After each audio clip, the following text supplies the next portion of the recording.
वाहिगुरु जी का खालसा वाहिगुरु जी की फतेह।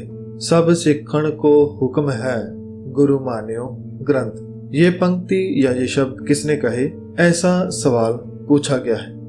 मैंने इसके बारे में और भी लोगों के कमेंट देखे जिसमें उन्होंने कहा और ये मानते हैं कि ये शब्द गुरु गोबिंद सिंह जी के कहे हुए हैं।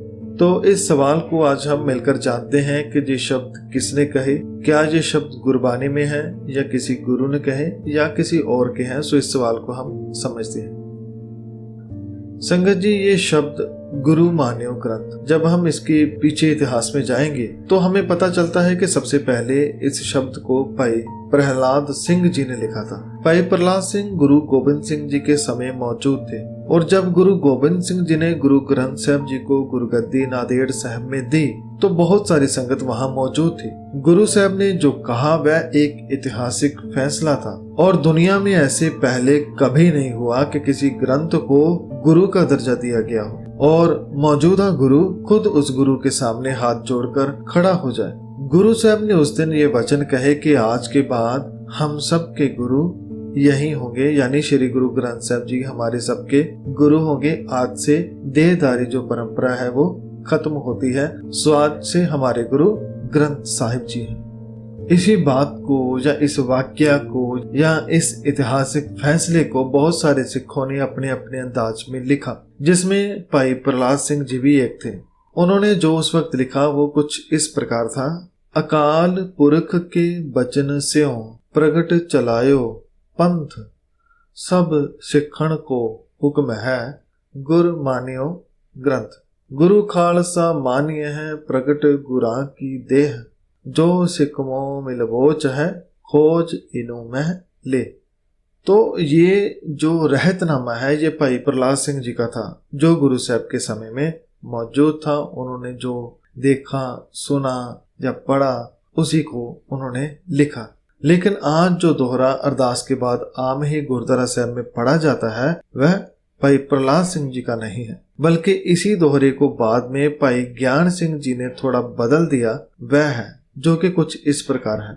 आज्ञा भई अकाल की तबह चलायो पंथ, सब सिखण को हुक्म है गुरु मान्यो ग्रंथ।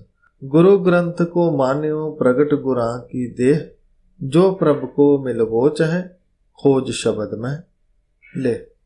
तो ये शब्द भाई ज्ञान सिंह जी ने 19वीं सदी में लिखे, जबकि भाई प्रहलाद सिंह जी ने गुरु गोबिंद सिंह जी के समय में जो मौजूद थे उन्होंने वो शब्द उस समय लिखे। तो इन दोनों ही दोहरों में थोड़ा थोड़ा सा अंतर है।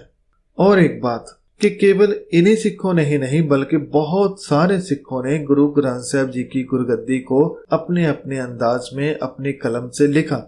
और भाई नंदलाल जी जो कि गुरु गोबिंद सिंह जी के बहुत ही करीब थे, उन्होंने भी इसके बारे में कुछ इस प्रकार लिखा है कि अकाल पुरख के बचन स्यों प्रगट चलायो पंथ, सब सिखण को बचन है गुरु मान्य ग्रंथ।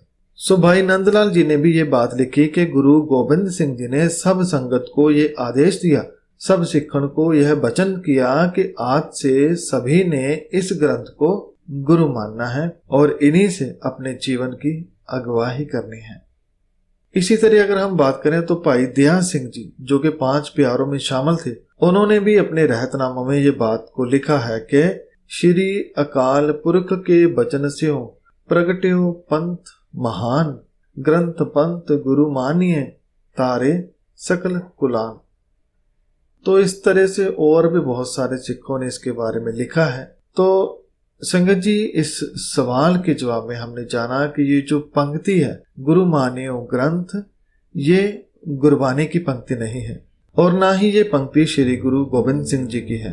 ये पंक्ति ज्ञानी ज्ञान सिंह जी की है, जिसे भाई प्रहलाद सिंह जी के रहतनामे से लिया गया है। और ऐसा लगता है कि भाई प्रहलाद सिंह जी ने इसको भाई नंदलाल जी के रचना से लिया है।